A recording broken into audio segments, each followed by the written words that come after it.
Assalamu alaikum. Boşta Süleyman Toğda. Bir hadis esime düştü.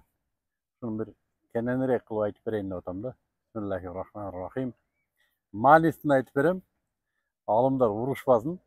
Bırak öte tasirdi hadis. Peygamber sallallahu aleyhi ve sellem'in sahabalarının biri, bunday sahabalar da var bolçu. Meçitke kattабай калат экен да bir gün. Peygamber sallallahu aleyhi ve sellem bir gün suraştırat экен, palançı ne көрünбөй kaldı деп.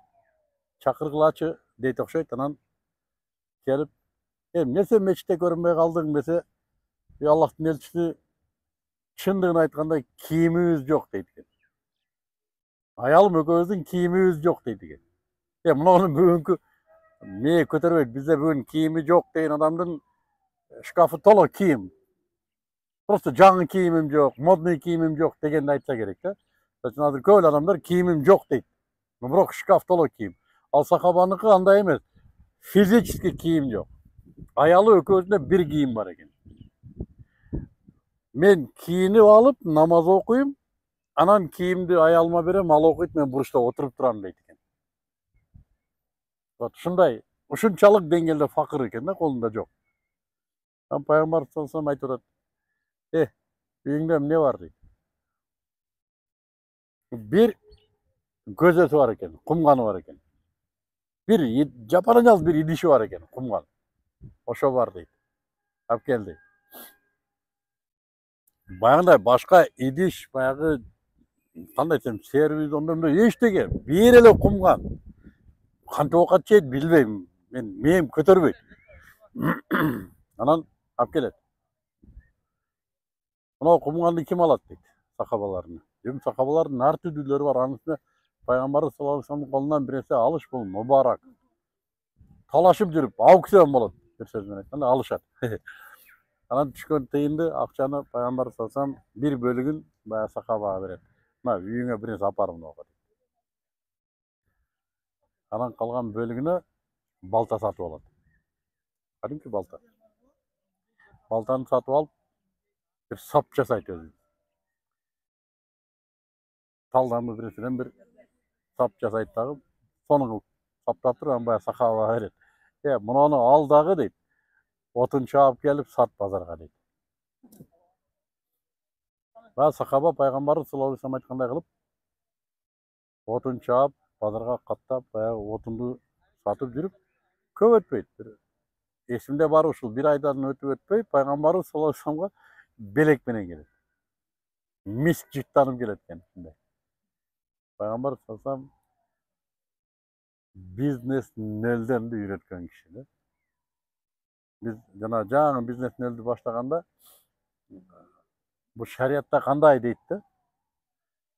Анан мен издеп ушу хадисти таап, өзүм үчүн бирөөгө айткан деле жокмун. Демек биз бизнести үйрөтүү, адамдарга Аллах берген ырыскы табуунун себептерин үйрөтүү бул шариятка ылайык. Эгерде арам жок болсо, биз ушу чекти койдук, арам менен иш кылбайбыз, болду. Процент, банк, кредит, арак, тамеки, белгисиз сетевойлор менен иштөө, буларды токтотуп болбойт дейбиз. Биз мусулманча кылайлык бизнести. Кардардын, товардын, мамилелердин ыраазылыгы, балансы ислам шариятынын стандарттары менен кетсин. Адамдар Аллах берген ырыскы себебини көркөм жасаганды үйрөнсүн. Акчаны тапкандан кийин акырети үчүн иштетсин аны. Зекетин төлөсүн, кайрымдуулук кылсын. Жанагы акчасы жүрөгүнө кирип кетип окуп аткан намазынын да мазасын жоготуп албасын. Четирисинче акыретке болгон ишеними күчөсүн. Аллах субханаху ва таала себептерин кылсак берет турбайбы? Аллах вада кылган турбайбы? Эмненин себебин кылсаң ошону берем деген тагдыр ушул турбайбы? Деп адамдарда иманы да күчөшүнө шарт түзүлөт. Анын үстүнө акча кедейликтен чыгара турган күч. Пайгамбарыбыз саллаллаху алейхи ва саллям кедейлик бул капырлыкка бир кадам дептир. Ушундай мааниде эмеси бар, хадиси бар экен. Кедейлик бул капырлыкка бир кадам деп. Аллах субханаху ва таала үстүндөгү кол мага жакын деп атат. Кайсы кол үстүндө болот десе, акчасы бар кол. Бул көчөдө тилемчилерге берген беришти айтып атпайт. Туруктуу туруктуу кайрымдуулук, зекет, садакалар менен иштеген адамды айтып атат. Бул ишкер. Анан ушуларды эске алып туруп, пайгамбарыбыз саллаллаху алейхи вассаламдын сүннөтү бул адамдарга бизнести үйрөтүү да болгон экен. Дедик да, белди бекемтип ушундан бери үйрөткөнбүз, алхамдулилля. Ошо канча адамдар колу үстүгө чыкты.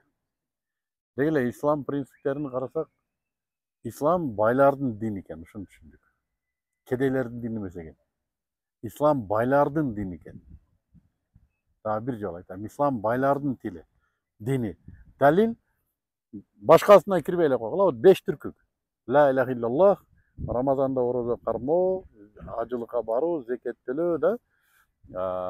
Дагы не бар? 5 убакыт намаз. Ушул 5-өсүнүн 2-өсү байлык менен кылына турган ибадат. Зекет байлык менен кылынат, ажылык байлык менен.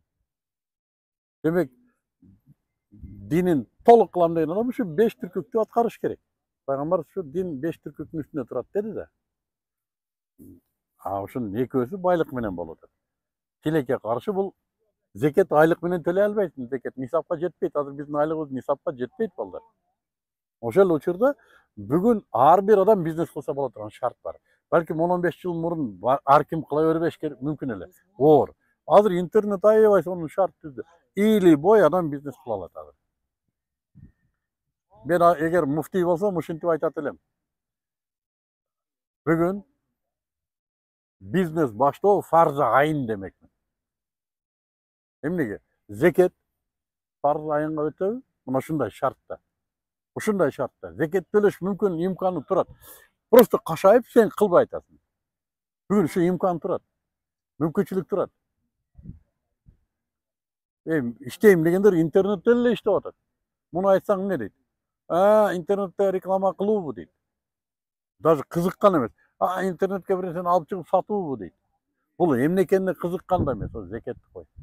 Ошондон улам айтабыз, балдар, уктабагыла бул жашоодо азыр аябай кызык жашоо болуп атат. Эртең кандай болот, бир Кудай билет. Бүгүн ушу бизнеске мүмкүнчүлүк аябай. Баласын эмизип отуруп бизнес кылса болот азыр.